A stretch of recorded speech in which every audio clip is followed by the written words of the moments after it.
हरे भरे जंगल की कहानी है। हरे भरे जंगल में बहुत ज़्यादा गर्मी पड़ रही थी और उस नदी में पानी आहिस्ता आहिस्ता ख़त्म होते जा रहा था। सभी पक्षी को बहुत मसला हो रहा था। जब मीनू चिड़िया उस नदी किनारे जाकर बैठ जाती है और बत्तख से कहती है, बत्तख भैया, इस नदी में तो पानी आहिस्ता आहिस्ता खत्म ही होते जा रही है और गर्मी कितनी पड़ रही है। हम कैसे पानी पिएंगे और कहाँ से पानी पिएंगे? कितनी ज्यादा गर्मी हो रही है। अब हम क्या करेंगे? अरे मीनू चिड़िया, तुम बिल्कुल सही कह रही हो। अब हम कहाँ से पानी पिएंगे? दूसरे जंगल में भी हम नहीं जा सकते। ऐसा करते हैं, आज ही राजा जी के पास जाते हैं और उन्हें सारी बात बताते हैं ताकि वो हमारी इस पानी का मसला का कुछ हल कर सके। जी बत्तख भैया, चलो अब हम चलते हैं, राजा जी को सारी बात बताएंगे। उस जंगल का राजा एक कबूतर था जो सभी पक्षियों का मसला को हल करा करता था। जब मीनू चिड़िया और कबूतर भैया दोनों राजा साहब के पास आते हैं और मीनू चिड़िया राजा साहब से कहती है, राजा जी, तालाब में पानी की मात्रा बहुत कम हो गई है। बारिश न होने के कारण तालाब कुछ ही दिनों में सूख जाएगा और हम लोग सब मर जाएंगे। राजा जी, कोई उपाय बताएं जिससे हमारी जिंदगियां बच सके। राजा दोनों चिड़ियाओं की बात बहुत गौर से सुनता है और फिर सोच समझकर अपने सैनिक से कहता है, उल्लू सैनिक, तुम जंगल के सभी पक्षियों को मेरा आदेश दो कि सभी पक्षी मेरे महल में पधारें और तालाब में सूखे हुए पानी के अपनी अपनी राय दें ताकि मैं कुछ बता सकूं। राजा जी के आदेश सुनते ही उल्लू सैनिक वहां से निकल पड़ा। सुनो सुनो सुनो, जंगल के वासियों सुनो, राजा साहब का आदेश है कि आप सभी पक्षी राजा साहब के महल में पधारें। राजा साहब को बहुत जरूरी बात करनी है। सुनो सुनो सुनो, जंगल के वासियों सुनो। उल्लू सेना की आदेश सुनते ही सभी पक्षी राजा के महल में आ जाते हैं। तभी राजा साहब कहते हैं, मीनू चिड़िया मेरे पास आई थी और नदी की सारी मसले मसाइल हम मुझे बताएं। तो सभी पक्षी आप भी अपनी अपनी राय दो कि नदी के पानी कुछ ही दिनों में सूख जाएंगे जिसके कारण सभी पक्षियों की मृत्यु हो जाएगी। तो सभी पक्षी अपनी अपनी राय दो।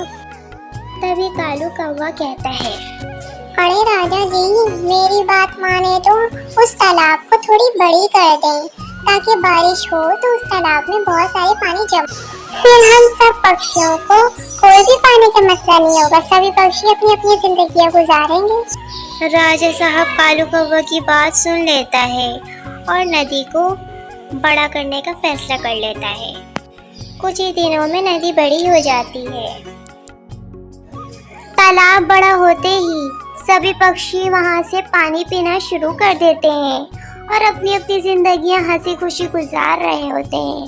यही देखकर कालू कौवा के दिल में सिर्फ जलन ही हो रही होती है। कालू कौवा दूर से ही सभी पक्षियों को पानी पीता देखते ही सोच रहा होता है मन ही मन में, मैंने राजा साहब को सारा आइडिया दिया था और ये सभी पक्षी पानी पीकर पानी का लुत्फ उठाएं। मैं ऐसा होने नहीं दूंगा। अब मैं बताता हूँ सभी पक्षियों को, सभी पक्षियों का दिमाग हरा कर दूंगा अभी मैं। देखो जरा इस गंदे शक्ल वाले चील को कैसे पानी पी रहा है, उसको तो अभी बताता हूँ मैं। एक जंगल में मीनू चिड़िया अपने पति मीनू चिड़ा के साथ रहा करती थी। वो दोनों का अपना एक खेत था। वो दोनों अपने खेत से फसल काट कर बेचा करते थे और उसी से अपना गुजारा कर लेते थे।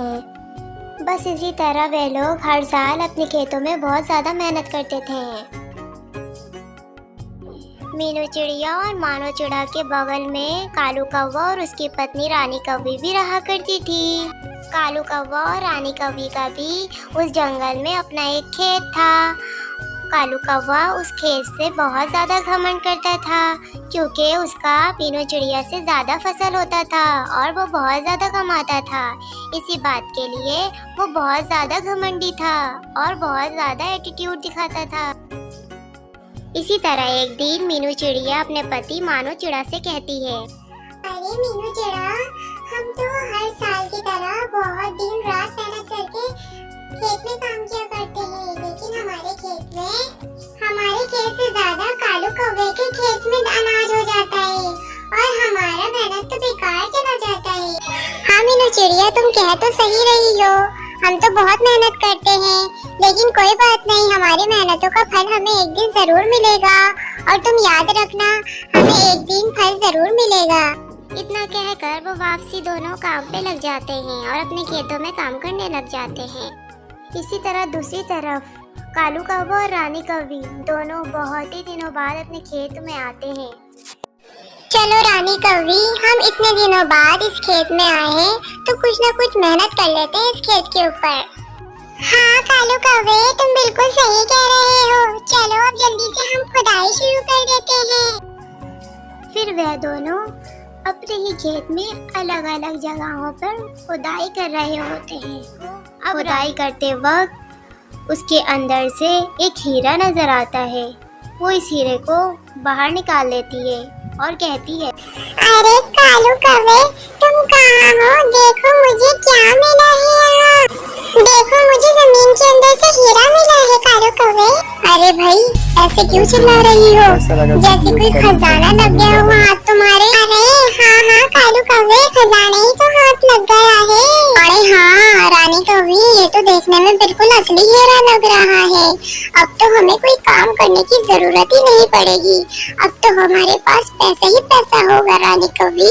अरे रानी कौवी, लेकिन मैं सोच रहा था कि ये हीरे को लेकर मीनू चिड़िया के पास चले जाऊं और उसके साथ एक बड़ा सा मजाक कर लूं। ये हीरे देखकर तो मीनू चिड़िया के आँख फटे के फटे ही रह जाएंगे। बस वे सोचकर वो दोनों मीनू चिड़िया के खेत में आ जाते हैं और कहते हैं, अरे मीनू चिड़िया, ये देखो, ये हीरा कहीं तुम्हारा तो नहीं है। अरे कालू कौवे, मुझ जैसी गरीब चिड़ियाओं के पास ये हीरे कहाँ से आ जाएंगे? ये बात कैसे कर रहे हो आप? मेरे पास कोई हीरे नहीं थे। अरे मीनू चिड़िया, मैं तो तुमसे मजाक कर रहा था। ये हीरे तो मेरे हैं, ये हीरे मेरे खेत की जमीन के अंदर से मिले हैं और अब हम इसे बेचकर सुकून से अपनी जिंदगी गुजारेंगे। अरे मीनू चिड़िया, तुम इन दोनों की बातों में ना आना और ना ही सोचना। जो लोग हमारे साथ गलत करते हैं उनके साथ हमेशा गलत ही होता है और हमेशा होता आ रहा है। फिर जंगल में रात हो जाती है। मीनू चिड़िया और मानो चिड़ा दोनों सो रहे होते हैं और मीनू चिड़िया को एक ख्वाब आता है। वह देखती है अपने खेत के पीछे वाले हिस्से में खुदाई कर रही होती है। उनमें से कुछ बीज निकलती है। वह बीज बिल्कुल हीरो जैसा चमक रहा होता है। बस इतना ही देखना होता है कि मीनू चिड़िया की वह ख्वाब टूट जाती है और मीनू चिड़िया की आँख खुल जाती है। अरे ये कैसा सपना था? क्या पता ये सच हो। मैं ऐसा करती हूँ, बाहर खेत में जाके जमीन खोद कर देखती हूँ। फिर क्या था, मीनू चिड़िया अपने बाहर वाले खेत में आकर खुदाई करना शुरू कर देती है। आखिरकार मीनू चिड़िया को वो सारे बीज मिल जाते हैं। इसका मतलब वो सारे ख्वाब नहीं थे, वो हकीकत बात थी। ऐसा करती हूँ, इन सारे बीजों को एक जगह बो देती हूँ। अब क्या था, मीनू चिड़िया ने वो सारे बीज को बो दिया था। फिर मीनू चिड़िया अपने घर जाकर दोबारा सो जाती है। फिर अगले दिन वे दोनों मीनू चिड़िया और मीनू चड़ा दोनों जा रहे होते हैं। तभी देखते हैं कि कालू कौवा एक बहुत ही शानदार घर बना चुका था और वो अपने जमीन में बहुत सारी पक्षियों को नौकर की तरह रख लिया था। वैसे मीनू चिड़िया, ये सब देखकर तो लग रहा है कि जैसे कालू कौवे के तो दिन ही फिर गए हों। वैसे मानो चिड़ा, मुझे भी तुम्हें एक बात बतानी थी। चलो खेत चलो, फिर बताती हूँ। फिर मीनू चिड़िया अपने खेत में आकर मानो चिड़ा को अपने सारे ख्वाब बता देती है। अरे मीनू चिड़िया, सिर्फ एक दिन में ही इतने सारे दरख्त हो गए हैं। फिर अचानक से बहुत तेज हवा चल रही होती है, जिसके कारण एक पौधा टूट जाता है। उसके जड़ों में सिर्फ हीरे लगे होते हैं। मीनू चिड़िया समझ जाती है कि ये सारे पौधे पे ये हीरे लगे होते हैं। जब ये मीनू चिड़िया और मोना चिड़ा दोनों मिलकर सारे हीरों को सारे बगीचे में बो देते हैं और वो रातों रात बहुत अमीर हो जाते हैं और एक बहुत आलीशान और खूबसूरत घर बना लेते हैं और बहुत ज़्यादा इनके पास पैसे आ जाते हैं। दूसरी तरफ कालू कौवा और रानी कौवी वो हीरा जिसे बेची होती है वो हीरे वापस ला के दे देता है, क्योंकि वो हीरा नकली होता है और उन दोनों को की सज़ा मिल जाती है।